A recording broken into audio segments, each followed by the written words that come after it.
धुळे जिल्ह्यात काल झालेल्या अवकाळी पाऊस आणि गारपिटीमुळे मोठ्या प्रमाणात शेतकऱ्यांचं नुकसान झालेलं आहे.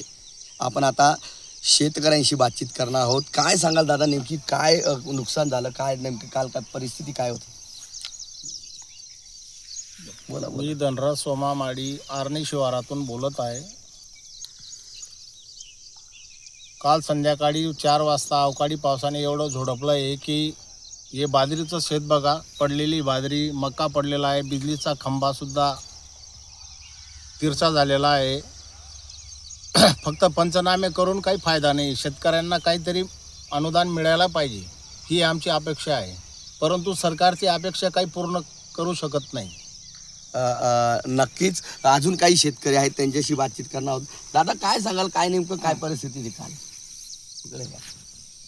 मी येऊन दागांना बोलतोय की आमच्या शेतात काल संध्याकाळी 5 वाजता गारपीटचा बारीक गार पाऊस पडला, त्या आमची नुकसान झाले. आजपर्यंत आम्हाला काही बी मिळालं नाही. मागे बी गारपीट पाऊस पडला पण काहीच मिळालं नाही.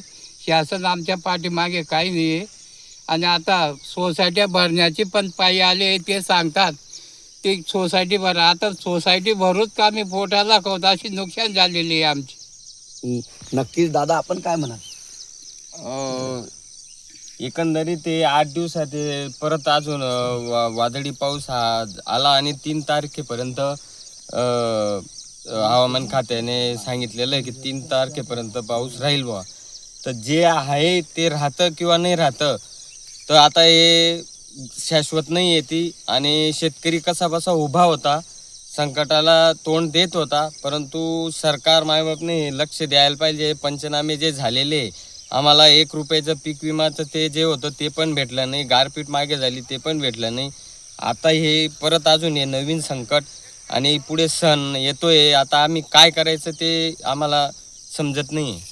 नक्कीच या अगोदर देखील मोठ्या प्रमाणात शेतकऱ्यांचं नुकसान झालं. त्यामुळे आता पुन्हा एकदा 3 तारखेपर्यंत इशारा दिल्यामुळे शेतकरी या ठिकाणी धास्तावला आहे. त्यामुळे शेतकऱ्यांना शासनाने मदत करावी अशी अपेक्षा या भागातल्या शेतकऱ्यांनी व्यक्त केलेली आहे. मनीष मासोळे, TV9 मराठी, धुळे.